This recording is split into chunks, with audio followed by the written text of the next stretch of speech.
Jayati, Marcos, welcome. Really pleased to be here with you and pleased to get the view from the Global South about the post-neoliberal world. Is there a post-neoliberal world yet, in your view? The rest of the world has been experiencing neoliberalism and responding to it, talking about it, I think, for a very long time. And in those conversations, I think increasingly what has happened is that the last decade told many countries which had still bought into the lie that it was all a big con all along, that the rules don't apply if it is supposed to affect anybody in the global north. Brazil, for instance, lost its manufacture.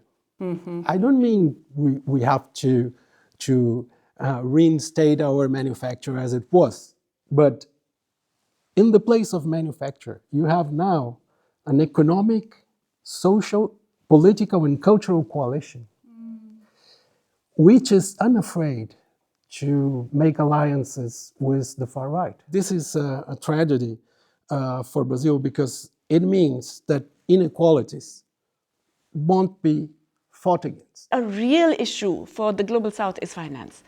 And in fact, it's capital markets and integration into global capital markets, which has been the real weapon of neoliberalism. If countries get together, if you actually form a coalition, it could be regional, it could be just plurilateral, you can actually do a lot more in terms of financial regulation and cross-border regulation. The technological race, which comes together with the arms race and also with the energy transition, because the energy transition so far is a byproduct of the technological race. So, and if we acknowledge that the technological race and the arms race are there to stay, then we have to be very careful in what we do, in the sense that acknowledging that would mean for progressives, that's my view, to make some very important tactical retreats. Every policymaker in the developing world that I have talked to over the last few years sees both the IRA of Biden and the CBAM of Europe as protectionist measures. We have to be thinking about, let's say, regional markets, regional self-sufficiency.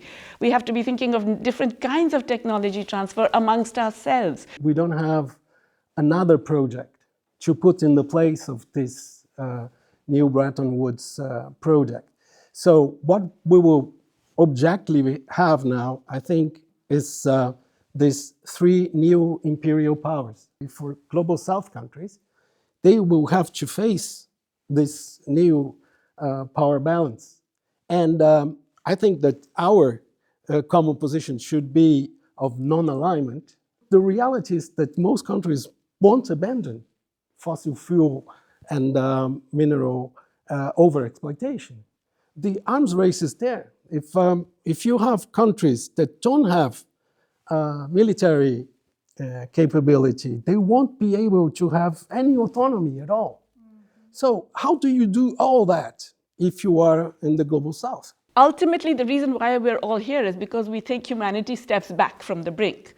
Because we are at the brink, right? We are at the brink of climate catastrophe and all kinds of other things. I mean, we were close to nuclear war in my subcontinent just a few weeks ago. So we are at the brink at many different levels, but you think humanity will step back.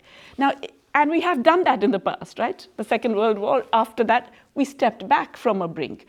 So if you believe that, then you are looking for all of the different kinds of leaders, governments, and people everywhere who are actually thinking of these ways out of the problem. We need to bring in that capacity to find commonalities and strength in being together.